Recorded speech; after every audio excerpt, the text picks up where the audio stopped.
Bismillahirrahmanirrahim. Untuk makluman, zikir Asmaul Husna beramai-ramai tadi diketuai oleh dua kumpulan qari kelas Al-Quran Masjid Rancangan Perumahan Negara Kampung Pandan di bawah pimpinan Yang Mulia Tuan Suhaili bin Haji Ahmad dan Yang Mulia Ustaz Rahmat serta Tuan Haji Ruslan bin Haji Adenan. Bismillahirrahmanirrahim. Alhamdulillahi Rabbil Alamin.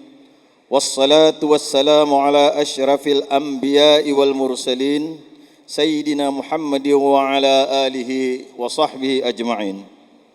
Yang berhormat Tuan Haji Saleh Bustamam bin Haji Zainal Abidin, Ahli Majlis Mesyuarat Negara. Yang mulia Datuk Paduka Haji Jamain bin Haji Julaihi, Penasihat Masjid Rancangan Perumahan Negara Kampung Pandan, Kuala Belait. Yang mulia Tuan Haji Amirul Hafizin bin Haji Muhammad, Pemangku Pegawai Daerah Belait.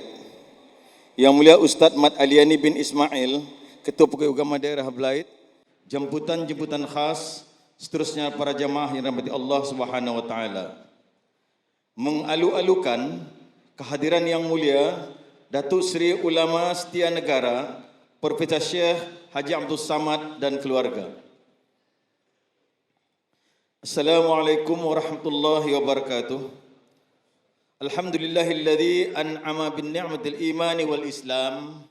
Wassalatu wassalamu ala sayyidina Muhammad wa ala alihi wa sahbihi salatan tansyarihu biha as-sudur wa tahunu bihal umur wa sallim tasliman katsira daiman ila yaumil ba'tsi wan nusyur.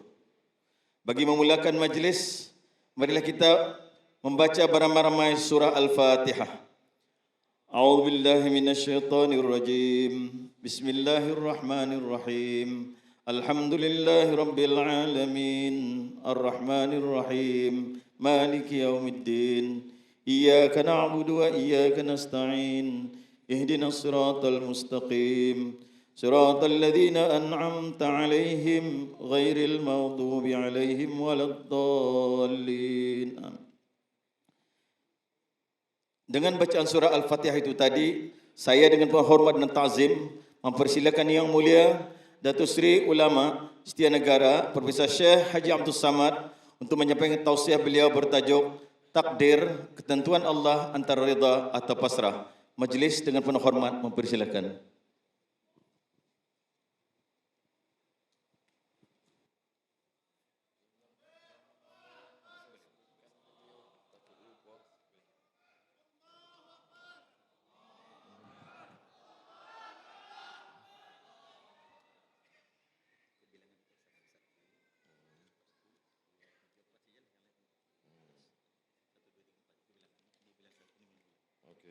Udah, mulai terus.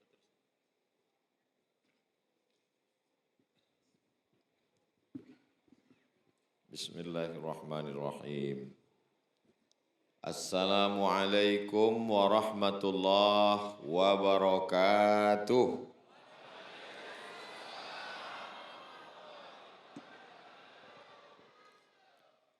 Alhamdulillahilladzi bi ni'matihi tatimmus shalihat. Wassalatu wassalamu ala sayyidis sadat wa ala alihi wa ashabihi ahlil fadaili wal karamat. Subhanaka la ilma lana illa ma 'allamtana innaka antal alimul hakim. Rabbi shrah li sadri wa yassir li amri wahlul 'uqdatam min lisani yafqahu qawli. Yang berhormat Tuan Haji Saleh Bustamam bin Haji Zainal Abidin, Ahli Majlis Mesyuarat Negara. Yang mulia Datuk Paduka Haji Jamain bin Haji Julaih, Penasihat Masjid RPN Kampung Pandan. Yang mulia Tuan Haji Amirul Hafizin bin Haji Muhammad, Pemangku Pegawai Daerah Belait. Yang mulia Ustaz Muhammad Aliani bin Ismail, Ketua Pegawai Ugama Daerah Belait. Selain daripada itu, hadirin hadirat, muslimin muslimat, jamaah fardu isya, semuanya dimuliakan Allah Subhanahu wa taala. Amin ya rabbal alamin. Apa kabar semua jamaah? Sehat? Alhamdulillahi rabbil alamin. Allahumma salli ala Sayyidina Muhammad wa ala ali Sayyidina Muhammad. Tajuk kita malam ini, takdir Allah. Kita mesti ridha atau kita pasrah atau kita mesti ada ikhtiar dan usaha. Ada seorang ulama dari Suriah, Damaskus, Dimashq, namanya Syekh Muhammad Said Ramadan Al-Buti. Beliau menulis kitab, judulnya, tajuknya Al-Insan Bainal Musayyar wal Mukhayyar. Manusia antara musayyar, diperjalankan, wal mukhayyar, dan berjalan sendiri. Manusia ini ada kalanya dia diperjalankan tak ada pilihan. Dan ada masanya dia ada pilihan. boleh ke kiri, boleh ke kanan, boleh berhenti, stop, boleh maju ke hadapan, boleh ke belakang. Ambil contoh macam ni. Saya Abdul Somad menjadi lahir sebagai orang Melayu di Pulau Sumatera. Apakah itu saya ada pilihan atau tak ada pilihan? Memang yang paling selamat kalau kita diam. Tak ada pilihan. Sebab malaikat tak datang bagi saya kertas, dia suruh pilih. Awak nak jadi orang Sumatera Indonesia ke, nak jadi orang Brunei ke, nak jadi orang putih? Tak ada. Ini yang disebut dengan musayyar. Dijalankan, tak ada pilihan. Lalu kemudian saya nak minum dari cawan atau terus saja dari dari botol. Nak minum dari botol ke atau nak dari cawan? Ini saya ada pilihan atau tak ada pilihan? Ada pilihan. Yang tak ada pilihan nak minum teh atau air putih, itu tak ada pilihan. Sebab dua-duanya. Jadi ada saatnya kita ada pilihan dan ada saatnya tak ada pilihan. Itulah yang dimaksud dengan al-insan bainal musayyar wal mukhayyar. Sekarang banyak manusia ini pada saat dia ada pilihan, dia kata dia tak ada pilihan. Suatu hari ada seorang pemuda ditangkap polis, dia guna dadah, dia guna sabu, dia guna narkotik. Polis tangkap dia. Selepas dia ditangkap, dia tanya, kenapa awak guna dadah?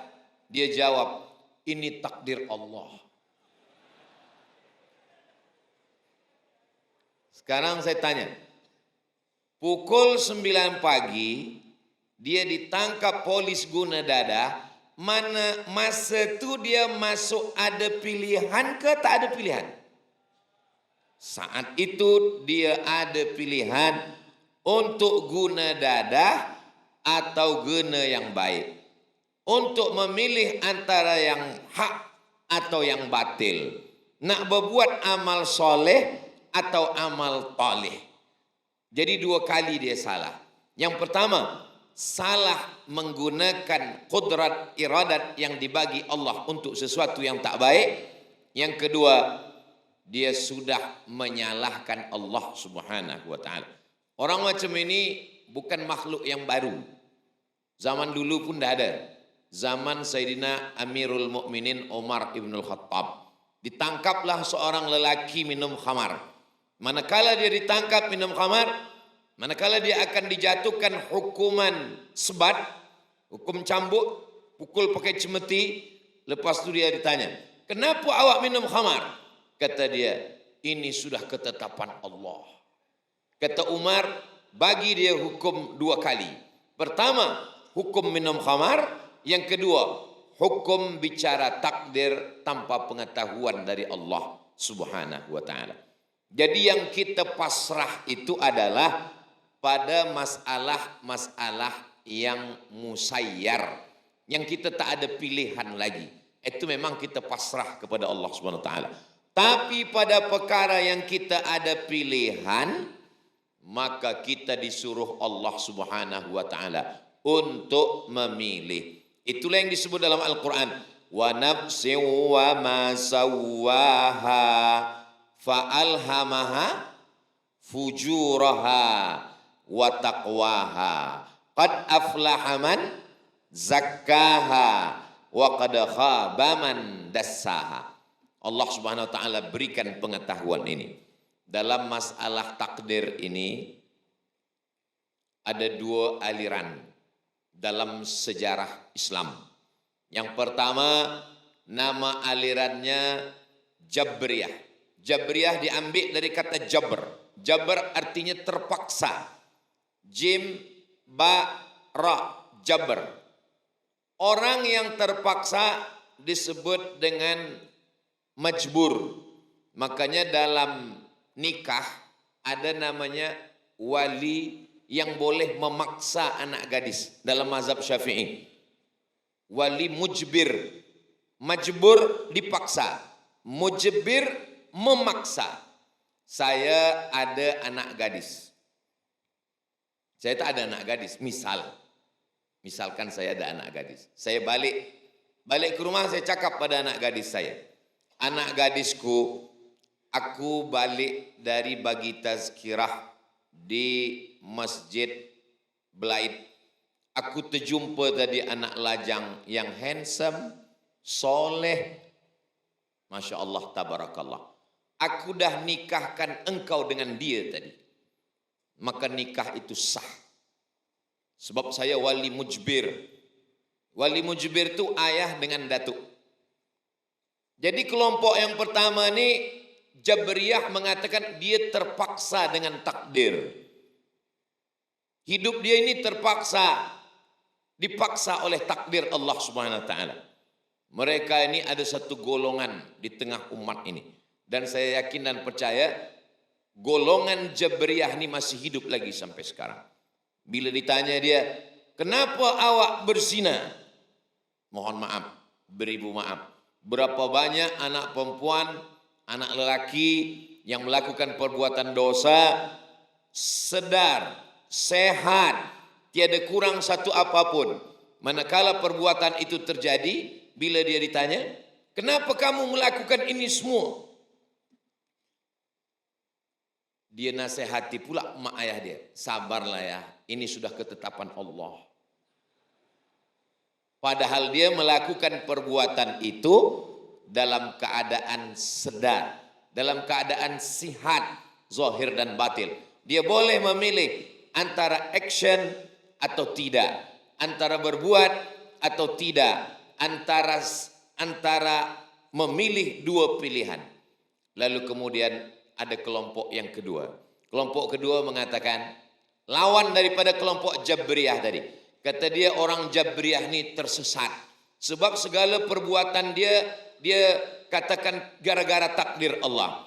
Sebab takdirlah dia mabuk, sebab takdirlah dia mencuri, sebab takdirlah dia berzina, sebab takdirlah dia minum khamar. Ini menista Allah SWT, mengotori Allah SWT. Maka kelompok yang kedua ni Allah mesti kita sucikan daripada takdir ini. Kalau begitu takdir ini kita buang saja. Inilah yang disebut dengan kelompok aliran Qadariyah. Atau nama lainnya adalah Mu'tazilah. Kata mereka takdir itu tak ada. Jadi rukun Islam, rukun iman tinggal 5 saja. Antu'mina billah wa malaikatihi wa kutubihi wa rusulihi wal yaumil akhir wa bil qadari khairihi wa syarrihi. Tak ada. Hanya 5 saja. Mu'tazilah. Sebab kata dia bertentangan dengan keadilan Allah Subhanahu wa taala. Jadi takdir ni tak ada. Kedua-duanya bukan golongan Ahlus Sunnah wal Jamaah. Sedangkan kita bukan Jabriyah dan kita bukan Qadariyah. Kita adalah golongan Ahlus Sunnah wal Jamaah. Imam Abul Hasan Al-Asy'ari, maka dalam 3 hal, dalam akidah kita Imam Abul Hasan Al-Asy'ari, dalam bidang fiqh Muhammad bin Idris Asy-Syafi'i, dalam bidang tasawuf Imam Junaid Al-Baghdadi dan Imam Abu Hamid Al-Ghazali. Keluar daripada itu, maka dikhawatirkan kita keluar daripada golongan puak yang terselamat, Al-Firqah An-Najiyah, Ahlus Sunnah wal Jamaah. Lalu apa makna takdir dalam Ahlus Sunnah wal Jamaah? Bahwa Allah tahu segala apa yang terjadi, tapi pengetahuan Allah itu tidak memaksa. Itu bezanya dengan Jabriyah. Kata Jabriyah Allah tahu dan pengetahuan itu memaksa. Sedangkan Ahlus Sunnah mengatakan Allah tahu tapi pengetahuan Allah itu tidak memaksa. Apakah Allah tahu bahawa hamba itu akan berbuat dosa? Ya. Tapi pengetahuan Allah tidak memaksa orang itu untuk melakukan perbuatan dosa. Itulah dia ada yang disebut dengan al-kasbu wal ikhtiar. Ada ikhtiar, seorang hamba memilih antara ke masjid atau ke tempat maksiat. Malam, hujan, sejuk, lepas makan. Kata syaitan, Bismika Allahumma ahya wa amut. Tapi kata malaikat, engkau datang ke masjid, ada tazkirah. Kata syaitan, kau tak usah datang tazkirah, tengok Abdul Somad. Dialah yang sudah habiskan banyak, berapa jam waktu engkau habis di YouTube gara-gara sebab dia ni. Tapi kata malaikat, datanglah sebab ke masjid melangkahkan kaki mendapatkan amal saleh. Tazkirah mendekatkan diri kepada Allah. Majtama'a qaumun fi baitin min buyutillah. Sekelompok orang berkumpul di rumah Allah. Yatsluna kitab Allah, membaca ayat-ayat Allah. Wa yatadarasunahu fima bainahum, mengkaji isinya. 3 yang kita lakukan malam ni. Yang pertama, duduk di rumah Allah. Yang kedua, membaca ayat-ayat Allah. Yang ketiga, mengkaji isinya. Maka Allah balas dengan 4. Nazalat alaihimus sakinah, turun ketenangan ke dalam hati. Ghasyiyat bihimur rahmah, mereka dikelilingi rahmat Allah. Haffat bihimul malaikah, mereka diliputi malaikat Allah. Wa dzakarahumullahu fiman indah, dibanggakan Allah kepada para malaikat. Mudah-mudahan majlis kita ini majlis yang dibanggakan Allah Ta'ala kepada para malaikat, insyaAllah. Amin. Ya Rabbal Alamin. Malam Jumat Sayyidul Ayyam, malam turunnya rahmat dan barakah, malam yang diperintahkan untuk memperbanyak salawat kepada Rasulullah sallallahu alaihi wasallam. Jauh lagi dari luar saya dah mendengar Asmaul Husna, Ya Rahman Allah, Ya Rahman Ya Rahim, sampai kepada Ya Ahadu Ya Somadu, dipanggil Somad ni akhirnya datang. Yang datang ini Abdus Somad, hamba Allah Subhanahu wa ta'ala. Jadi tajuk kita malam ini, kita ingin supaya bagaimana kita menghadapi takdir ketetapan Allah Subhanahu wa ta'ala. Apakah kita pasrah saja? Apakah kita mesti ada ikhtiar? Maka kalau kita ikut golongan Jabriyah, pasrah saja. Mana tahu esok pagi ada puan-puan, istri-istri yang esok pagi dia jagakan laki dia, suami dia. Abang tak pergi mencari nafkah? Kata suami dia, kita serahkan saja pada Allah Subhanahu wa ta'ala. Ini Jabriyah. Ini suami Jabriyah. Suami yang macam ini jangan dilawan. Walaupun puan malam ni dah mengkaji masalah takdir, apakah kita pasrah saja, ridha saja, atau kita mesti ada usaha ikhtiar.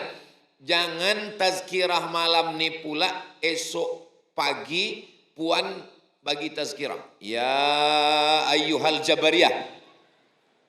Jangan kata cakap macam. Bila besok pagi ada seorang suami berkata, aku tak nak mencari rezeki sebab rezeki sudah diatur Allah. Kita ridha saja, terima saja. Puan diam, jangan lawan, jangan marah.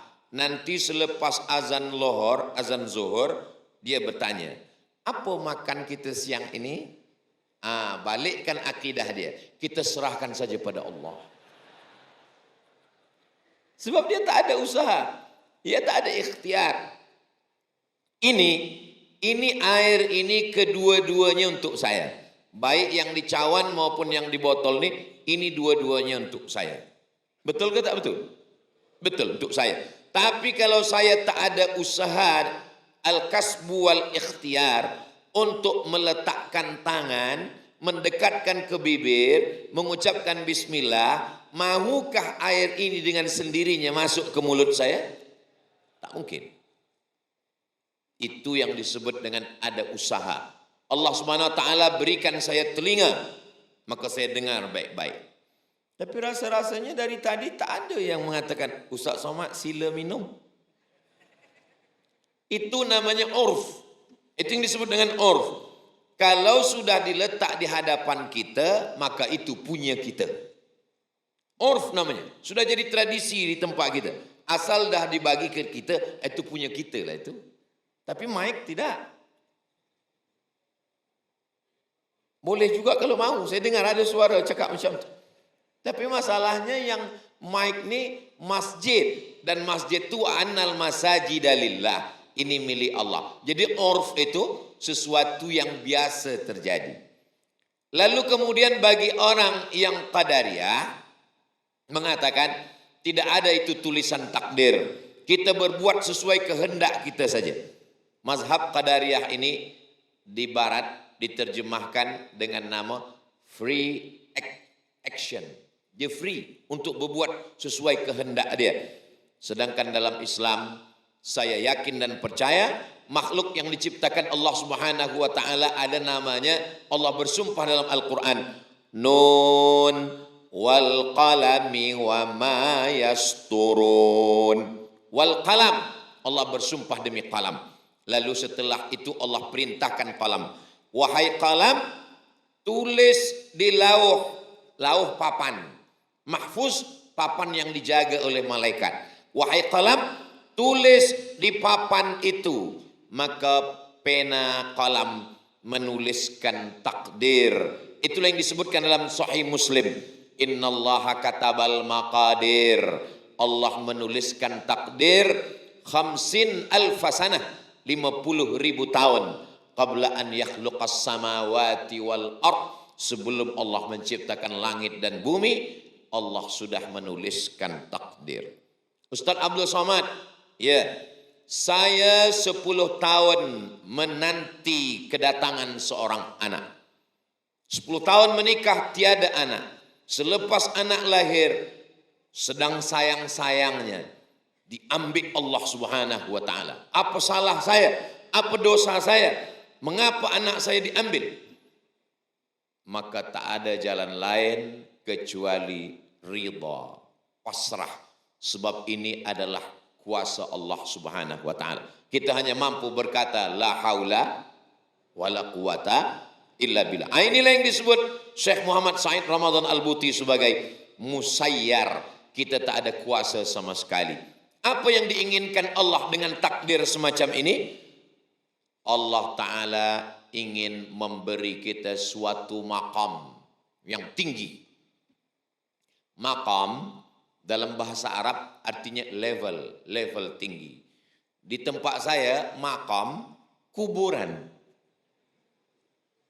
Maqam adalah tempat yang paling tinggi. Makanya dalam Al-Quran dikatakan, wa minal laili, dari sebagian malam, fatahajjad, lawanlah tidurmu supaya engkau jaga tengah malam.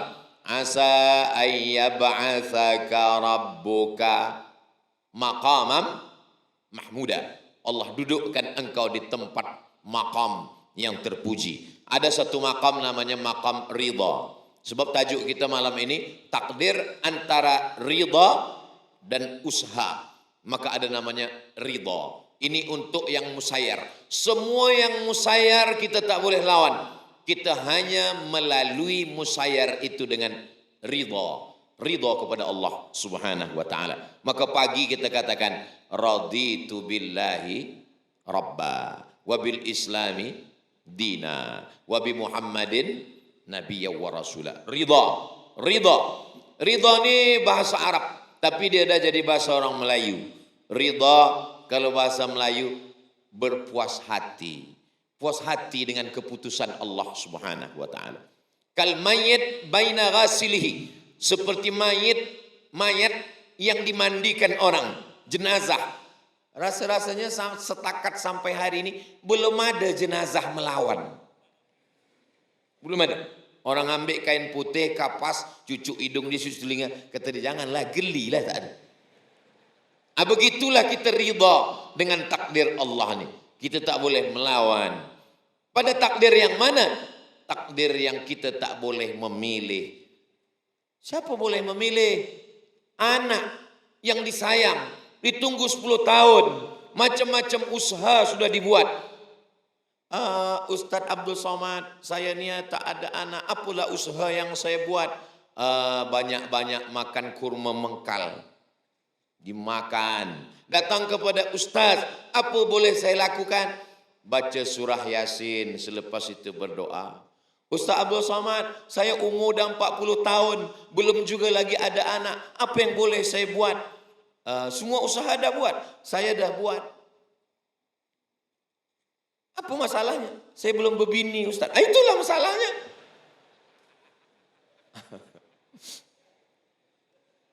Berbini ini pilihan, berumah tangga ini pilihan, antara mahu atau tidak mahu. Masalahnya ada namanya cinta kelapa. Kita cinta, orang tak apa-apa. Kalau sudah macam itu, ada seorang lelaki namanya Qais. Qais ni jatuh cinta kepada seorang perempuan. Perempuan ni bernama Laila. Lalu kemudian Qais ni tergila-gila, hingga memang betul-betul gila dia ingin menikah. Sebab ayah Laila tak nak menikahkan dia dengan Qais. Syekh Muhammad Mutawalli Asy-Sya'rawi menyebutkan di antara orang yang gila dan sihat semasa didoakan di dinding Ka'bah, itu adalah Qais. Sampai orang menyebut dia sebagai Laila Majnun. Maksudnya adalah Qais yang tergila dengan Laila. Suatu ketika ada orang bertanya kepada Qais, Qais, ya, mana yang engkau pilih? Dunia beserta isinya atau Laila? Kalau ada dua pilihan, ini Laila, ini dunia beserta isinya, engkau pilih yang mana? Kata Qais, laghbaru ni'aliha ahabbu ilayya wa ashfa li balwaha. Debu yang menempel di kasut Laila lebih kucinta daripada dunia beserta isinya. Oh, esok pagi tuan-tuan bolehlah buat status FB. Apakah hati itu boleh memilih? Ya, hati boleh memilih. Tapi bagi setengah orang, dia kata ketika hati tak boleh memilih. Sebenarnya ini masalah pilihan. Allah SWT bagi kita pilihan untuk berbuat atau tidak berbuat. Tapi pada perkara yang tak ada pilihan, memang satu-satunya obat hanya ridha kepada Allah Subhanahu wa taala. Allah tidak susah untuk membuat sesuatu. Innama amruhu idza arada syai'an ayyakula lahu kun fayakun. Lalu kenapa itu dia tak bagi pada kita? Dia ingin kita ridha. Orang yang masuk ke dalam surga, selepas masuk ke dalam surga, semua dah dapat. Dah dapat jannatin tajri min tahtihal anhar. Sudah dapat wa fawakiha, buah-buahan. Walakum fiha ma tashtahi anfusukum. Semua yang kamu inginkan kamu dah dapat. Lepas tu Allah Ta'ala bertanya, Maza turidun? Maza turidun? Kamu nak apa lagi? Kamu semua dah dapat, apa lagi yang kurang? Kata orang yang ada dalam surga, ada satu yang kami belum dapat ya Allah. Apa tu? Ridhaka, ridhamu kami belum dapat. Kata Allah Ta'ala, kalau yang dapat ridha aku itu cuma satu saja. Siapa ya Allah? Yang dapat ridhaku hanya orang yang ridha menerima takdirku.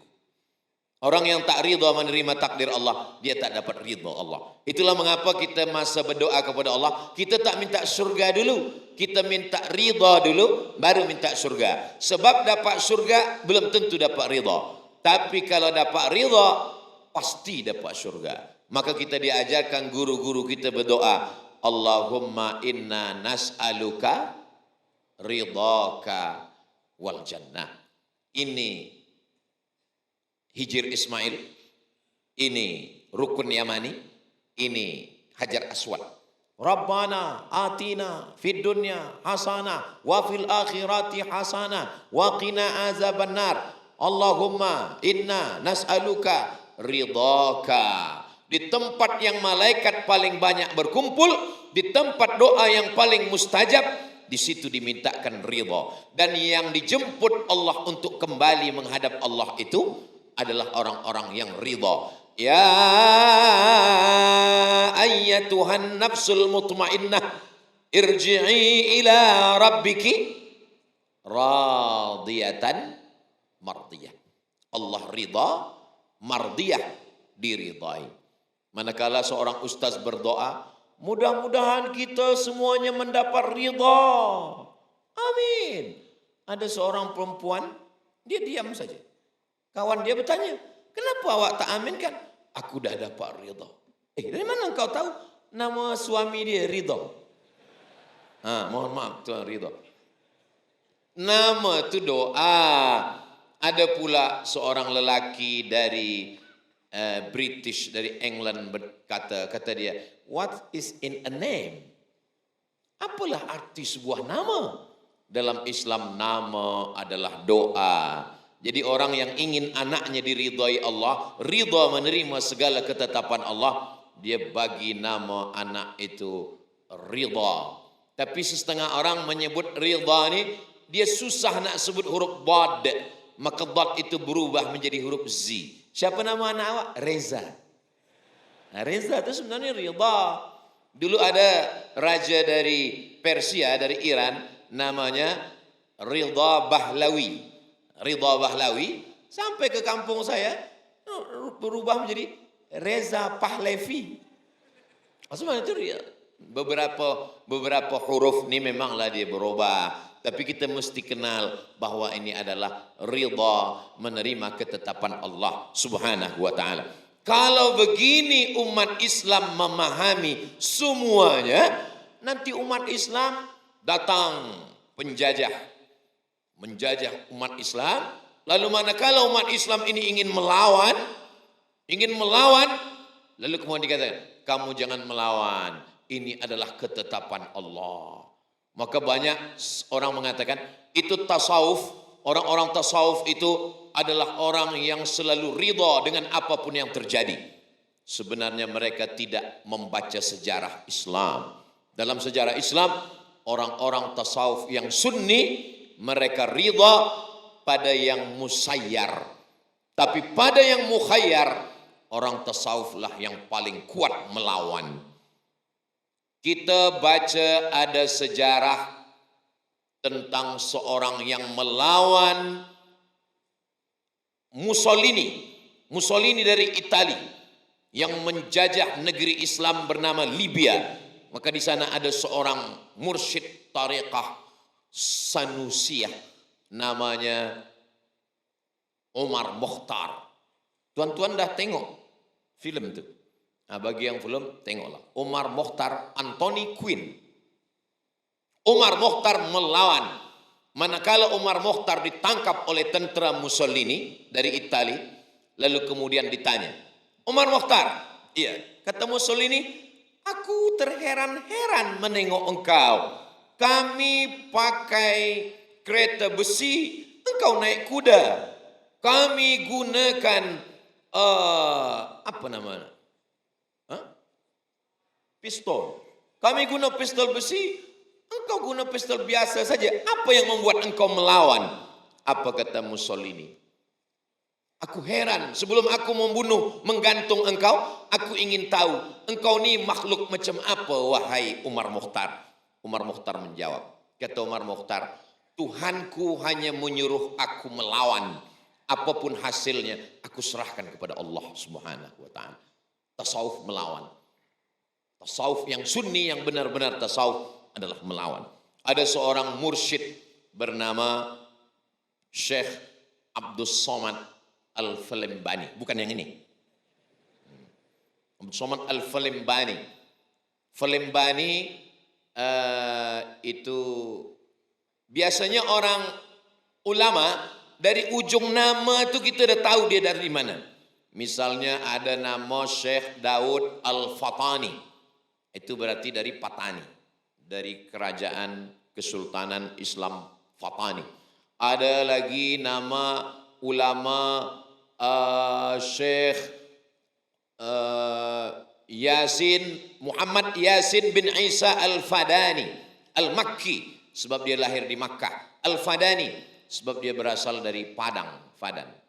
Lalu kemudian berarti kalau dari tempat kita Al-Balaiti, Belait. Ujung nama itu menunjukkan asal. Ujung nama itu menunjukkan asal. Jadi ada ulama namanya Syekh Abdul Somad Al-Falembani. Falemban dari satu kota di Pulau Sumatera, Palembang.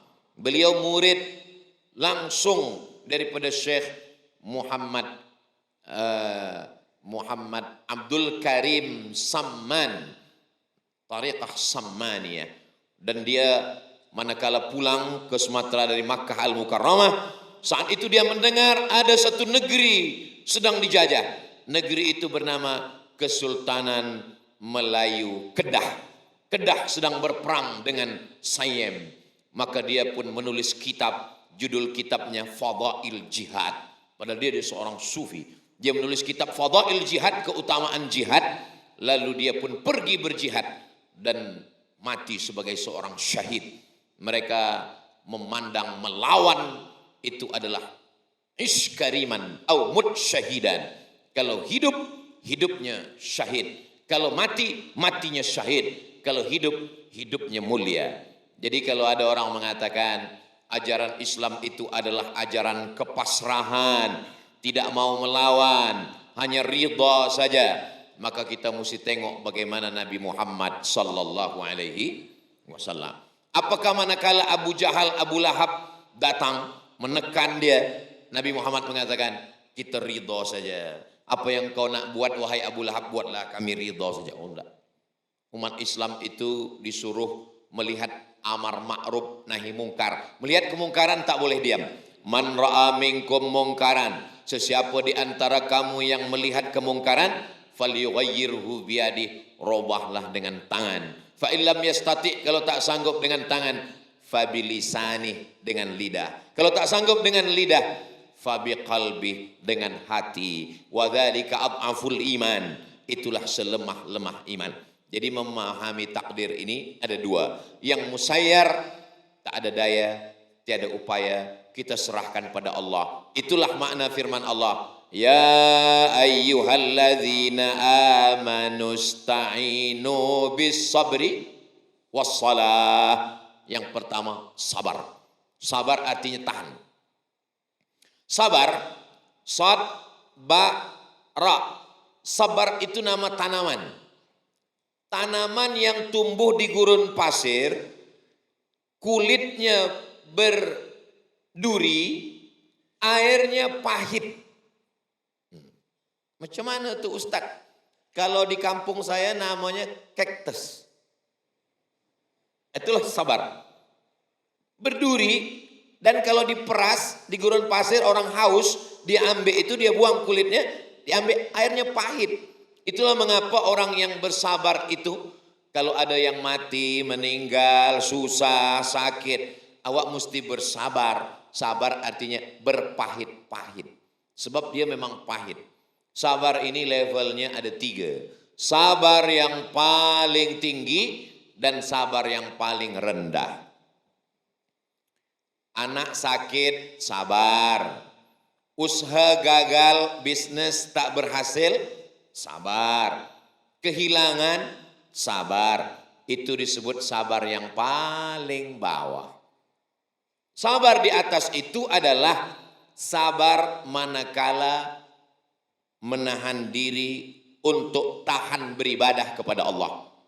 Ini malam ini, puan-puan ini adalah makhluk yang sangat sabar. Sebab dia meninggalkan television, meninggalkan YouTube, meninggalkan Instagram, meninggalkan WhatsApp grup.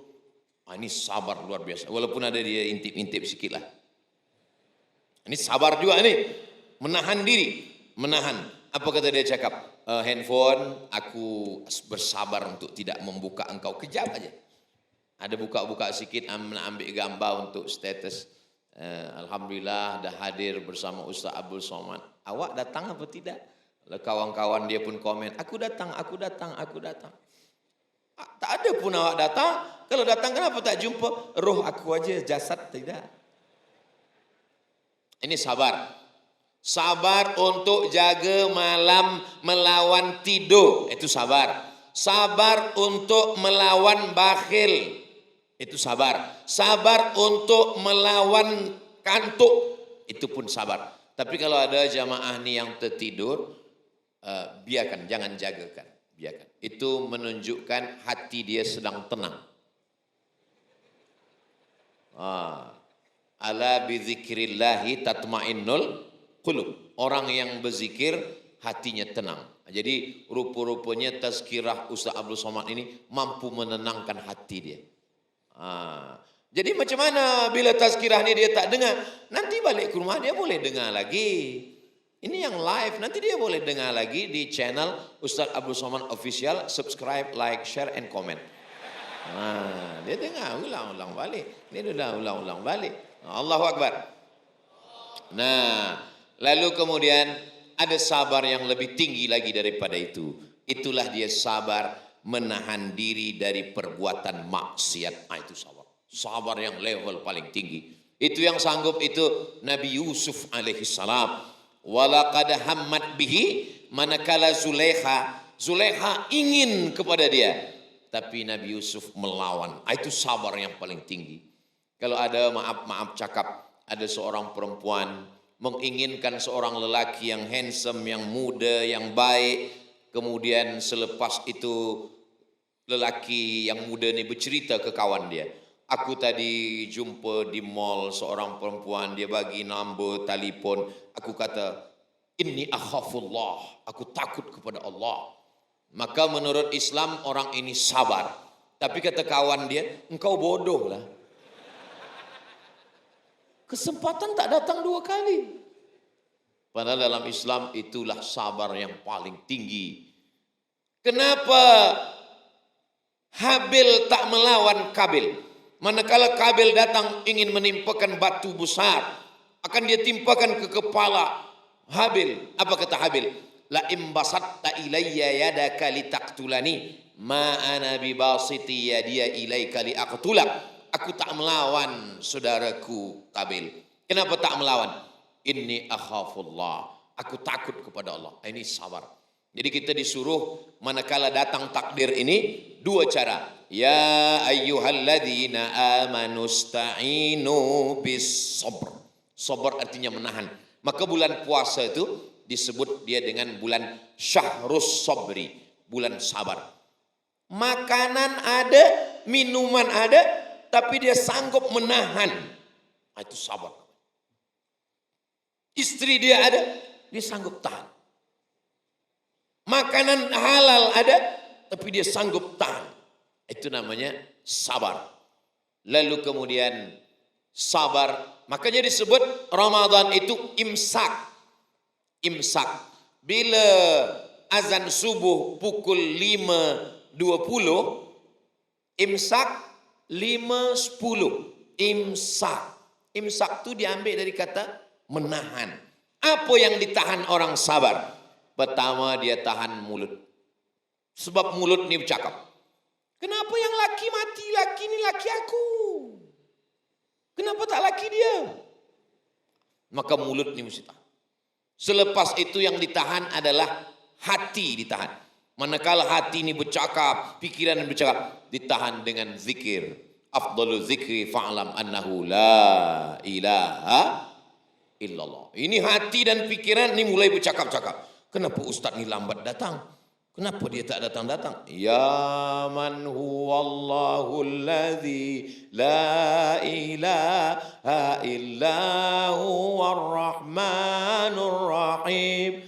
Al-malikul qudusus salamul mu'minul muhaiminul. Kata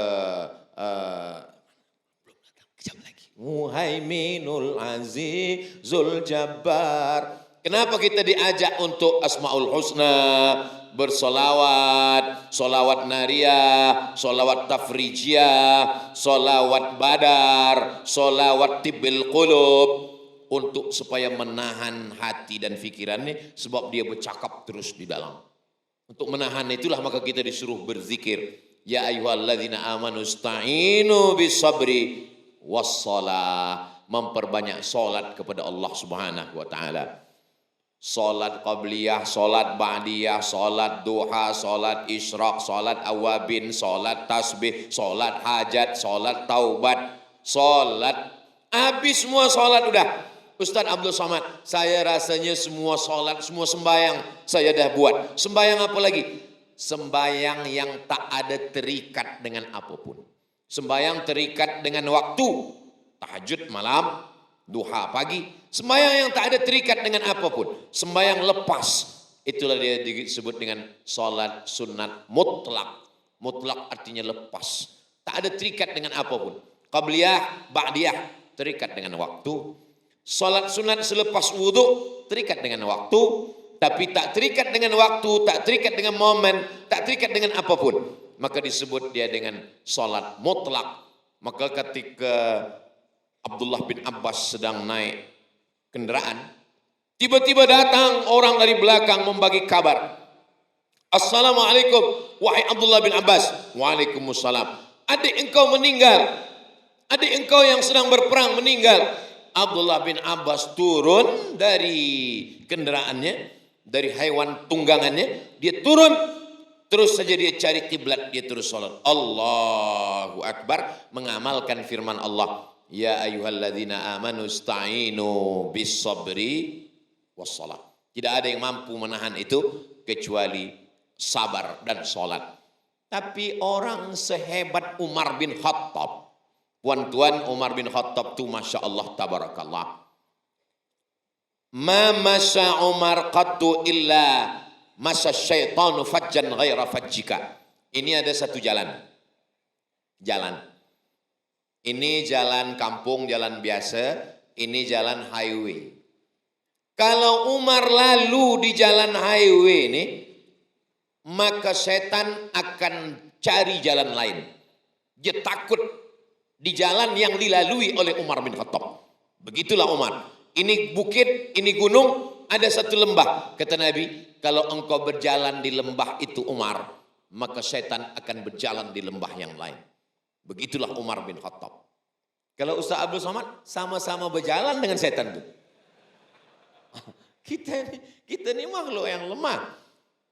Umar bin Khattab yang begitu kuat iman dia, manakala meninggal Sayyidina Muhammad sallallahu alaihi wasallam, dia cabut pedang dia. Apa kata dia? Man qala inna Muhammadan qad mata. Siapa yang mengatakan Muhammad mati, atrib unuqahu, aku pancung kepala dia. Siapa yang berani mengatakan Muhammad mati, aku tebas kepala dia.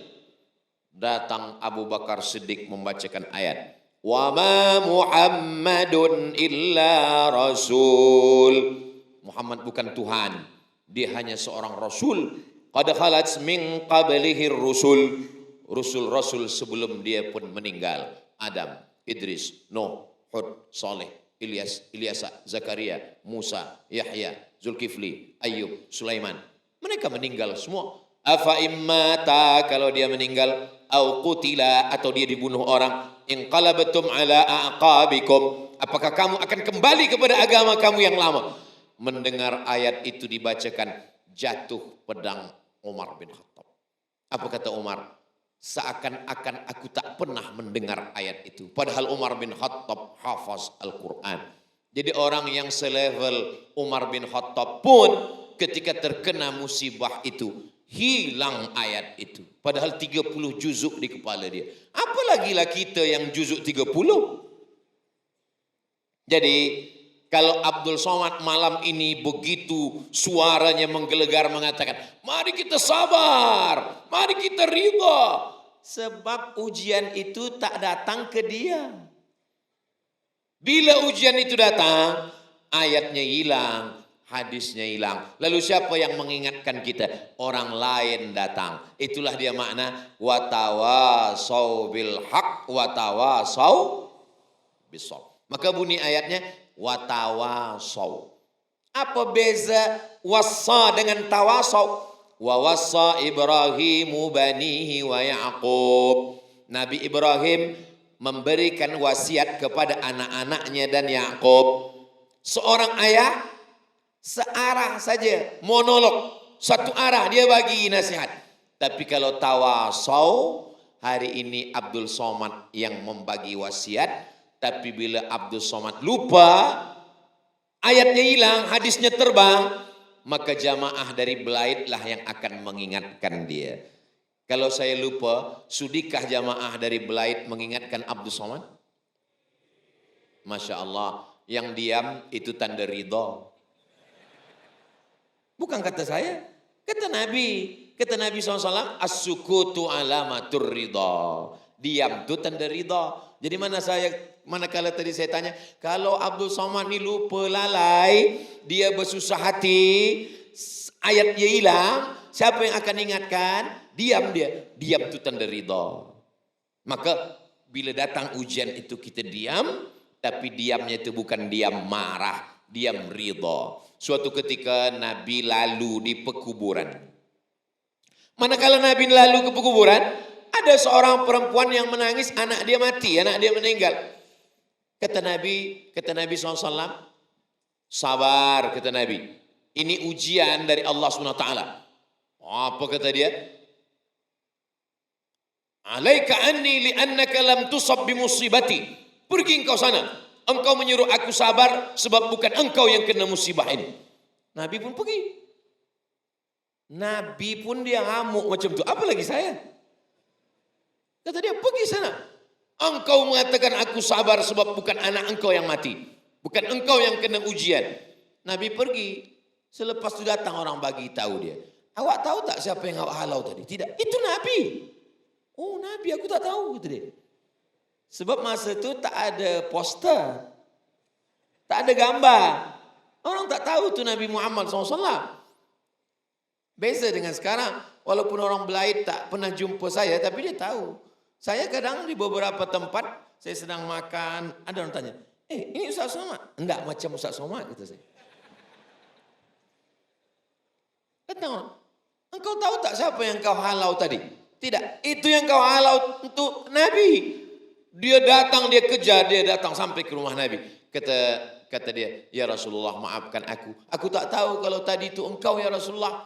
Aku sabar insyaAllah. Kata Nabi, innamas sabru fis sadmatil ula. Sabar itu pada pukulan yang pertama. Pada saat hari pertama itulah sabar. Kadang kedua, ketiga semua ada sabar. Pada saat kuatnya pukulan itu, disitulah sabar yang paling kuat pula balasannya dari Allah Subhanahu wa taala. Makanya dikatakan innallaha ma'as sabirin. Kalau sanggup kita menyabarkan diri kita, kita lawan bisikan syaitan, hawa nafsu, maka sesungguhnya kita sedang bersama dengan Allah Subhanahu wa taala. Maka dalam ayat itu dikatakan, ya ayyuhalladzina amanu ista'inu bis-sabri was-salah. Innallaha ma'as sabirin. Anak aku mati fisabilillah. Datang seorang memberikan kabar. Assalamualaikum puan. Waalaikumsalam. Anak puan meninggal dibunuh oleh tentera Israel. Menangis dia. Kata yang membawa berita ini, sabarlah, sabar. Ini ujian dari Allah. Anak engkau tu mati syahid. Dia insya Allah mati syahid masuk surga. Kata dia, yang aku tangiskan ni bukan aku menangis kenapa anak aku tu mati. Lalu kenapa engkau menangis? Yang aku tangiskan ni kenapa anakku ni sikit cuma 2, kenapa tak 10 supaya semuanya syahid menghadap Allah. Oh, itu makanya kalau kita tengok orang nangis, jangan kita suruh sabar, kita tanya dulu. Nanti selepas kita bagi nasihat, baru kita malu. Rupanya yang dia tangiskan bukan anaknya mati itu. Yang dia tangiskan, kenapa anakku mati syahid 2 orang? Kalau aku tahu begitu, anakku lebih banyak dan semuanya syahid menghadap Allah Subhanahu wa taala. Begitu kekuatan iman mereka kepada Allah Subhanahu wa taala. Satu lagi seorang ibu, manakala datang berita kepada dia, anak engkau meninggal, dia pun menangis. Kata yang membawa berita ni, sabarlah, kenapa engkau menangis? Sabar, ini ujian dari Allah. Yang aku tangiskan ni, kenapa aku tak ikut sekali syahid dengan dia? Begitulah orang-orang yang kalau sudah dalam hatinya itu ada ridha menerima takdir Allah Subhanahu wa taala. Lalu kemudian apa kata Allah? Wala taqulu liman yuqtalu fi sabilillahi amwat.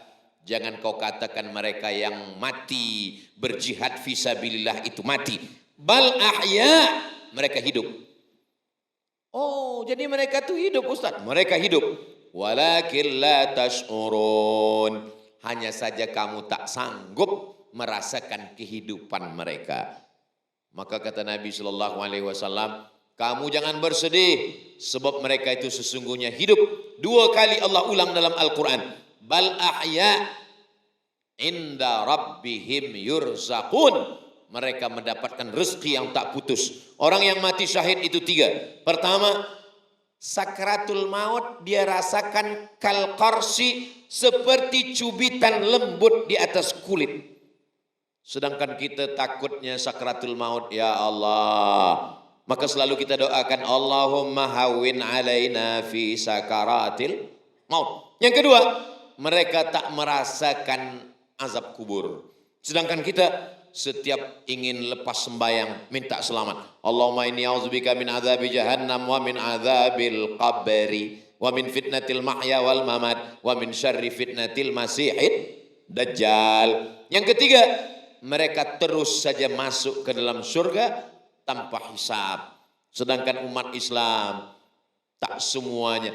Jangan minta masuk surga, karena semua umat Nabi Muhammad SAW pasti masuk surga. Tapi mintalah selamat dari neraka, karena tak semuanya selamat dari neraka. Man qala la ilaha illallah Muhammadur Rasulullah dakhalal jannah. Siapa yang mengucapkan la ilaha illallah Muhammadur Rasulullah pasti masuk surga. Datang sahabat bertanya, wa in zana, bagaimana kalau dia berzina? Wa in sarak, bagaimana kalau dia mencuri? Wa in zana wa in sarak, dia berzina, dia mencuri, tetap masuk surga. Oh, sedapnya orang Islam. Berzina masuk surga, mencuri masuk surga, masuk surga. Tapi dia transit dulu. Kita nak flight ni direct. Insya Allah kita semua Rabbana atina fid dunya hasanah wa fil akhirati hasanah wa qina azabannar. 7 kali pagi, 7 kali petang. Allahumma ajirna minan nar, Allahumma ajirna minan nar, Allahumma ajirna minan nar, Allahumma ajirna minan nar, Allahumma ajirna minan nar, Allahumma ajirna minan nar, Allahumma ajirna minan nar. Kalau sanggup 1 napas, tak sanggup jangan paksakan, nanti berhenti di tengah. Kita minta kepada Allah Subhanahu wa taala selamat. Allahumma ja'alna min utaqaika. Jadikan kami termasuk orang-orang yang terbebas selamat daripada azab neraka. Mereka sudah pasti, maka mereka disebut dengan syahid. Syahid maknanya 2. Yang pertama, masyhud, disaksikan malaikat. Sebab kematian mereka itu semua malaikat turun menyaksikan. Yang kedua, syahid bermakna syahid, memandang. Sebab sebelum malaikat mencabut nyawanya, malaikat menunjukkan tempat dia di surga. Wahai syahid, sebelum engkau keluar ruh dari jasad, ini tempat engkau di surga. Ustaz Abdul Somad dah tahu tempat di surga. Jangankan tempat di surga, tempat parking di Belait pun tak nampak. Dapat. Ramai, Masya Allah, tabarakallah. Terkejut saya menengok. Ustaz Somad, beginilah orang Belait menantikan, padahal hujan, padahal sejuk, padahal malam ni mestinya orang duduk di rumah menonton TV sambil makan popcorn. Tapi mereka datang ke masjid. Ini adalah orang-orang yang sabar. Mudah-mudahan kita Allah bagi istiqamah insya-Allah. Ridha ini hanya pada orang yang mengenal Allah dengan sebenar pengenalan. Macam mana?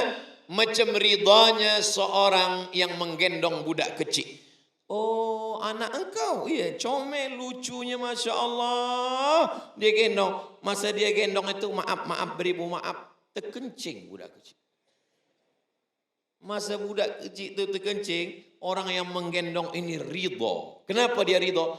Karena dia tahu budak kecil ini tak berdosa. Cuba kalau ayah dia yang mengencing. Oh, lucu. Iya, tapi saya mohon maaf, lupa pasangkan pampers tadi. Itu nampaknya kain engkau dah basah. Tak apa, ini maknanya bulan depan saya pula dapat anak. Kenapa? Sebab dia pengenalan yang sempurna. Kalau kepada budak kecil yang tak berdosa dia tak marah, kenapa dia marah pada Allah? Berarti dia tak kenal Allah. Makanya kata ulama, awaluddin ma'rifatullah. Bukan hadis Nabi. Awal pertama dalam agama ini adalah mengenal Allah Subhanahu wa taala. Wujud, qidam, baqa, mukhalafatul lil hawadisi, qiyamuhu bi nafsihi, wahdaniyah, qudrat, iradat, ilmun, hayat, sama, basar, kalam. Itu semua untuk mengenal Allah Subhanahu wa taala, bahwa Allah ada iradat, kehendak ingin menguji hamba-hambanya. Dan kita hanya bersabar menerima takdir yang musayyar ini. Adapun yang mukhayyar, maka yang mukhayyar kita mesti bersemangat. Ustaz Abdul Somad, macam mana kita nak ramaikan masjid kita dengan sembahyang berjamaah? Pengerusi masjid kita, Ustaz Somad, minta supaya Ustaz bagi motivasi supaya jamaah ni bersemangat. Kita tak usahlah bagi motivasi, sebab ini dah takdir Allah. Ada saja imam dengan makmum seorang, dah cukup dah tu dah. Itu fardu kifayah. Masjid-masjid yang lain, orang dah mau sembahyang di rumah. Oh, ini bukan ajaran Islam. Nabi kalau pada masalah yang mukhayyar, antara ke masjid atau tak ke masjid, antara sembahyang atau tak sembahyang, Nabi amat sangat bersemangat. Ini bukan makamnya ridha. Ridha itu pada perkara-perkara yang kita tak ada pilihan. Musayyar. Tapi perkara yang mukhayyar, maka kita mesti bersemangat. Saya tak bagi motivasi sembahyang ke masjid. Sebab di Belait ni Masya Allah. Saya tengok tadi dari luar, ini masjid besar. Ada tak orang sembahyang? Rupanya penuh sampai keluar. Saya tengok tadi dari dalam ni penuh keluar. Rupanya bayang-bayang orang dalam. Kaca. Tapi di luar pun penuh juga sampai keluar. Ini Masya Allah tabarakallah. Kalau masjid sudah penuh sembahyang isyak seperti ini menandakan Palestin akan segera terbebas dari Israel. Allahu Akbar. Begitulah bersemangatnya meraihkan solat berjamaah. Ini semua adalah bagian daripada usaha pengerusi masjid supaya tetap orang datang. Macam-macam usaha dilakukan. Saya jauh berjalan, banyak ditengok, lama hidup banyak dirasa. Banyak-banyak tempat, lain padang, lain belalang, lain lubuk, lain ikannya. Ada satu tempat ramai. Tazkirah subuh ramai. Saya tanya kawan saya, awak pengerusi masjid ni? Iya. Kenapa ramai banyak? Kita adakan setiap subuh Ahad, namanya Subuh Ahad Coffee Morning. Oh, jadi lepas sembahyang subuh, sedia bagi, ada nasi lemak, ada. Awal-awal niat jamaah, nawait usolli fardhu subuhi wa nasi lemak. Tapi setelah ini usaha. Bagaimana meraihkan solat berjamaah. Kemudian saya pergi lagi satu masjid, ramai juga. Saya tanya, macam mana awak meraihkan sembahyang berjamaah ni boleh ramai? Kami pengerusi masjid setiap sepekan sekali, seminggu sekali, itu kami buatkan surat jemputan macam walimah nikah. Kepada semua jemaah, sila datang. Nanti bila awak tak datang, awak mati, kami tak datang. Oh, macam tu pula.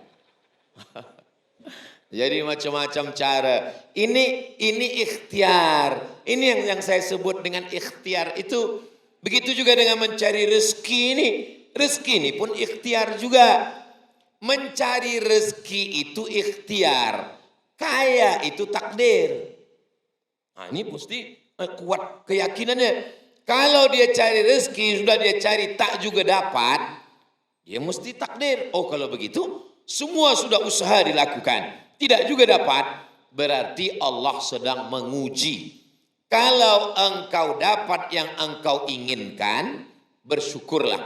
Karena Allah ingin kau dapatkan pahala syukur. La in syakartum, la azidannakum.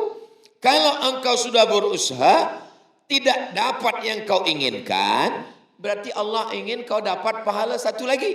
Yang lebih besar daripada syukur. Itulah dia pahala sabar.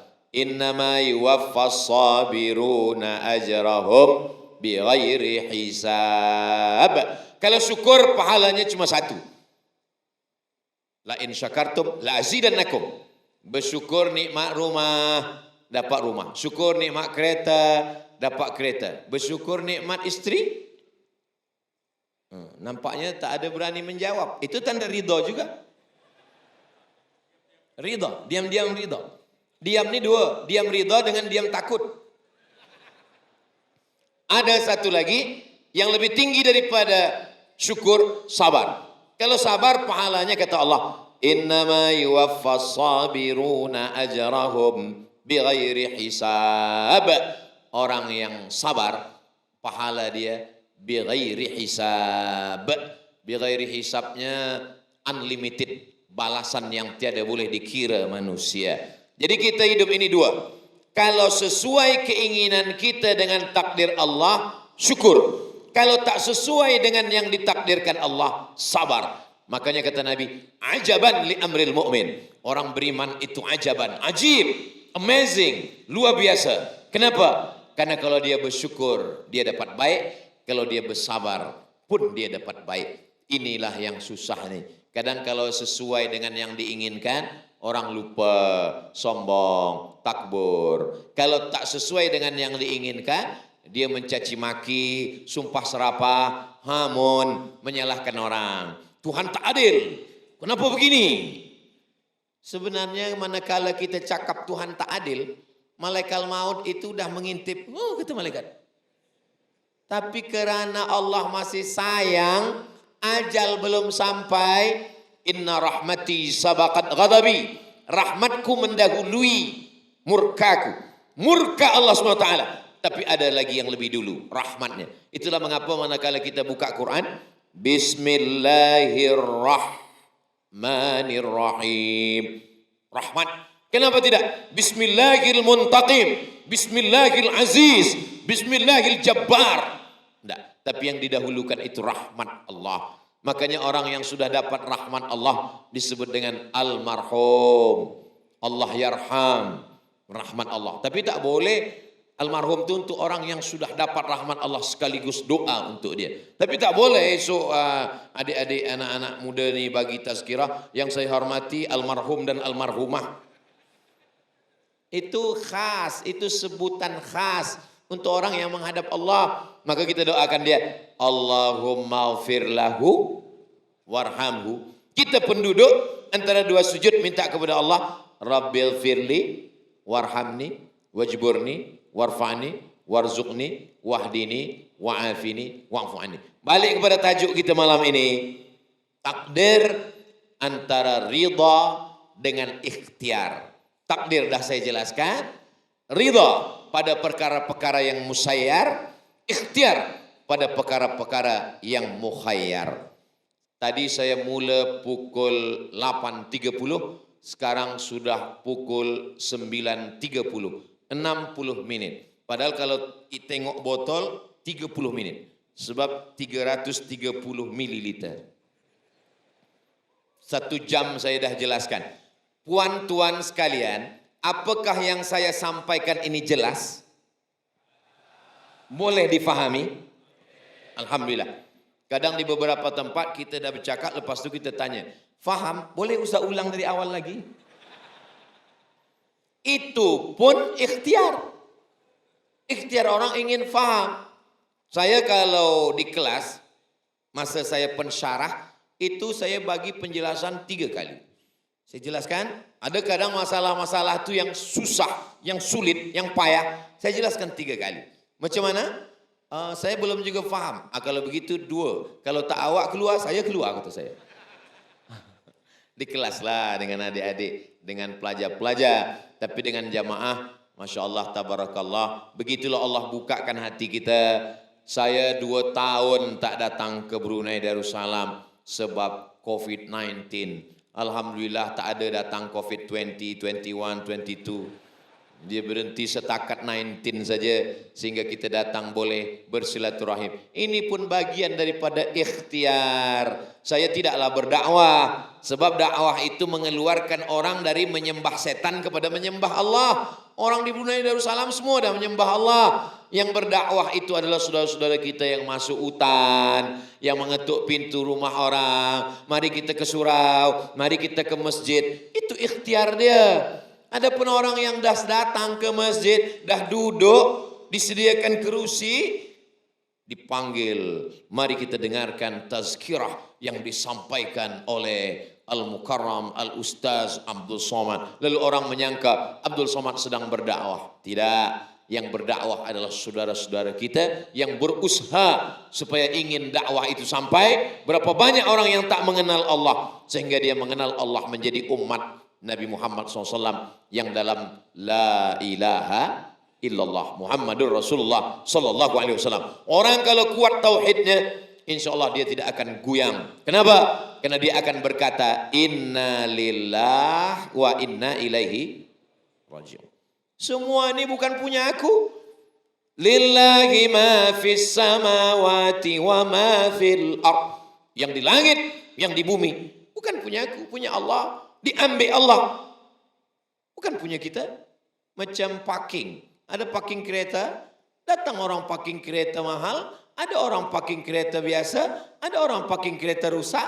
Lalu dia ambil balik. Itu punya dia. Allah bagi letak parking ke poket kita sebentar. Allah bagi parking ke bank akun kita sebentar. Sekejap. Selepas itu dia ambil Allah Subhanahu wa taala. Menangis sampai bengkak biji mata berhari-hari.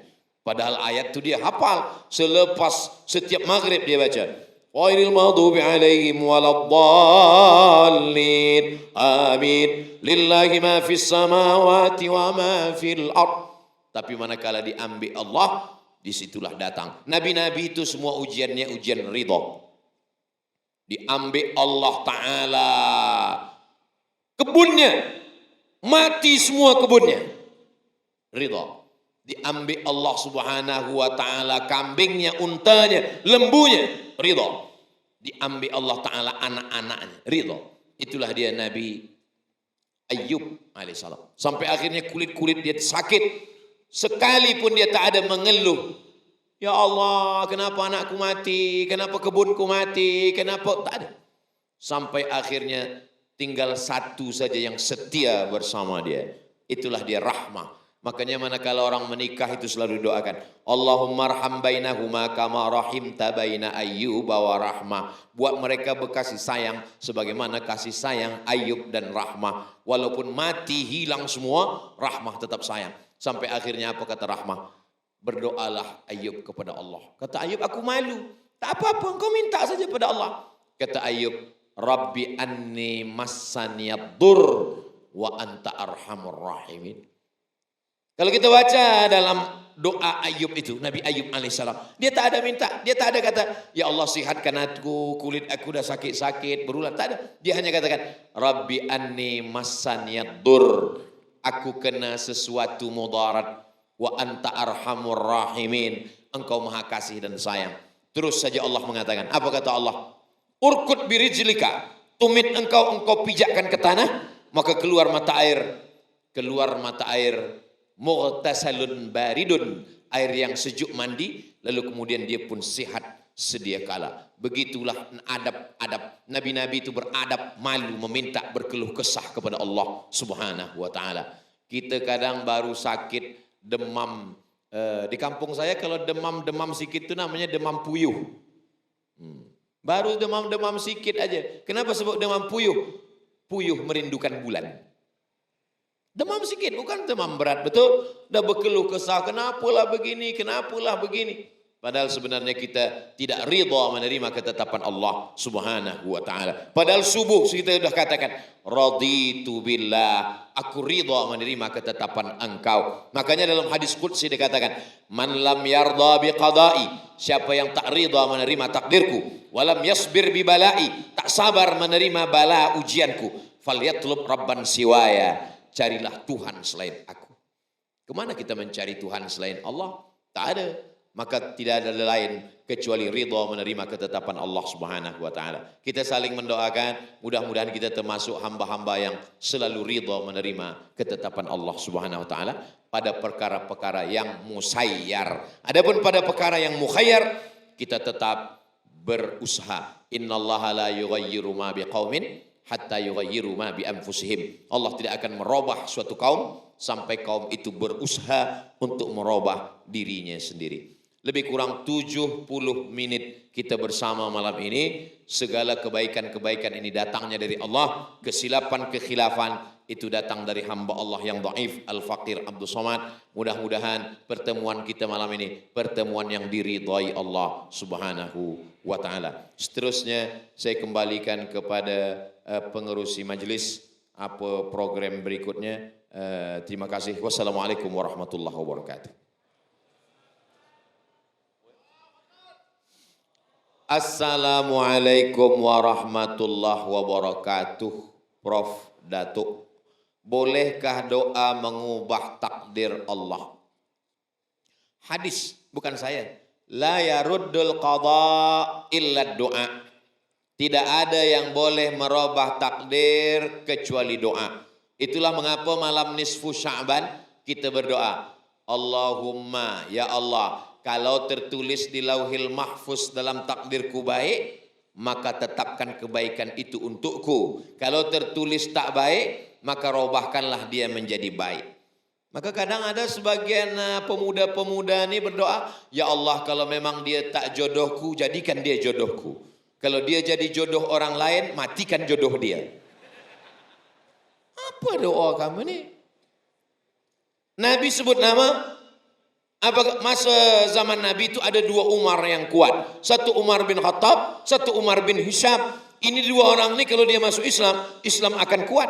Nabi berdoa, Allahumma a'izzal Islam bi Umarain. Kuatkan Islam ini dengan dua Umar ini. Masuk Islam Umar bin Khattab. Nah, jadi kita berdoa, maka ada doa, Allahumma inni la aruddal qada, walakin as'aluka lutfa fi. Aku tak minta engkau rubah takdirku, tapi andai kau rubah, andai kau takdirkan aku jatuh, biarlah aku jatuh dalam tumpukan jerami. Jerami itu habis memanen padi, lembut dia kalau jatuh. Sebenarnya dia ingin takdir itu berubah kepada yang baik. Jadi kita minta kepada Allah Ta'ala, kalau ditakdirkan ada tak baik, kita rubah pada yang baik. Siapa yang kuasa merubah takdir? Yamhullahu ma yasha' wa yusbit. Allah kuasa untuk menetapkan dan Allah kuasa untuk menghapuskan. Wa indahu ummul kitab, karena lauhil mahfuz milik Allah di sisi Allah Subhanahu wa taala. Kalau Allah berkehendak dia hapuskan, kalau Allah berkehendak dia tetapkan. Semuanya kuasa Allah Subhanahu wa taala. Kita berusaha, kita berikhtiar, kita berdoa, selepas itu hubungan kita Allah dengan Allah adalah husnuzan. Bersangka baik kepada Allah. Maka dalam hadis qudsi dikatakan, ana inda husni zanni abdi bihi. Aku ikut sangka hambaku kepadaku.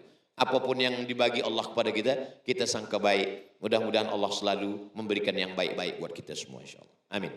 Demikian. Ila hadratin Nabi Mustafa Muhammadin sallallahu alaihi wasallam wa alihi at-tayyibin at-tahirin wa ashabihi al-mayamin wan nabiyyin was-siddiqin wasyuhada was-salihin wal malaikatil muqarrabin wal ulama'il 'amilin wal awliya'is salihin wa ala hadhihi an-niyyah wa kulli niyatin salihah. Al-Fatihah.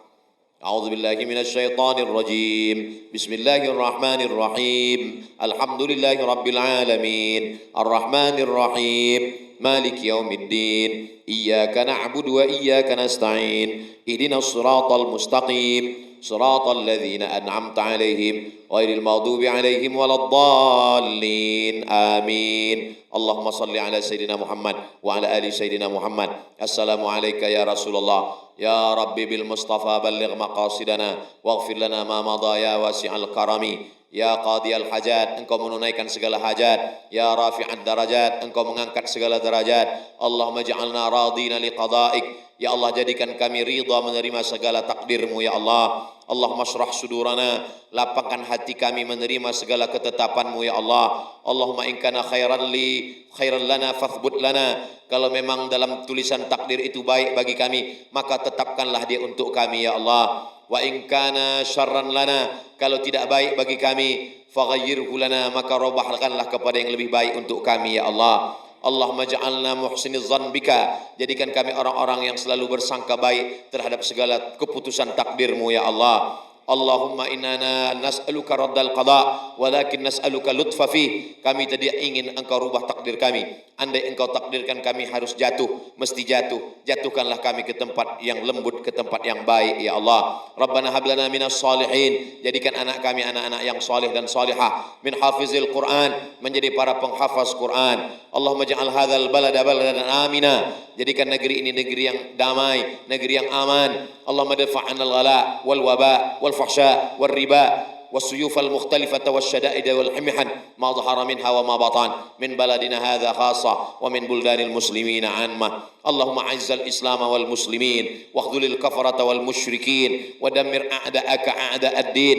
ربنا اغفر لنا ذنوبنا, ampunkan dosa-dosa kami, wali abaina ayah kami, wali ummahatina emak kami, wali azwajina pasangan hidup kami, wali dzurriyyatina anak cucu keturunan kami, wali man hadarana, semua yang hadir di majlis ilmu ini ya Allah. Allahumma taqabbal minna, terimalah salat kami, wa siyamana puasa kami, wa takhasyu'ana khusyuk kami, wa ta'abbudana ibadah kami, wa tammim taqsirana, sempurnakan segala kekurangan kami. Ya muqallibal qulub, engkau yang membolak-balikkan hati, tsabbit qulubana, kokohkan hati kami ala dinik dalam agamamu, wa ala ta'atik dalam ketaatan kepadamu. Allahumma khtim lana bi husnil khatimah wala takhtim alaina bisu'il khatimah. Allahumma ja'al akhira kalamina inda intihai ajalina, jadikan akhir kalam kami manakala ajal kami sampai, kalimah yang keluar dari mulut kami la ilaha illallah Muhammadur Rasulullah sallallahu alaihi wasallam, kalimatu haqqin 'alaiha nahya, dengan itu kami hidup, wa 'alaiha namutu, dengan itu kami mati, wa biha nub'atsu, dengan itu nanti kami akan dibangkitkan di mahsyar, wa adkhilnal jannata ma'al abrar, masukkan kami ke dalam surgamu,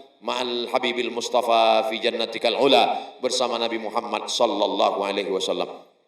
Rabbana atina fid dunya hasanah wa fil akhirati hasanah wa qina adzaban nar. Wa sallallahu ala sayyidina Muhammad wa ala alihi wa sahbihi wasallam. Walhamdulillahi rabbil alamin. Taqabbalallahu minkum minna wa minkum. Taqabbal ya karim. Terima kasih, mohon maaf. Wassalamualaikum warahmatullahi wabarakatuh. Waalaikumsalam warahmatullahi wabarakatuh. Bagi pihak majlis mengucapkan setinggi ribuan terima kasih.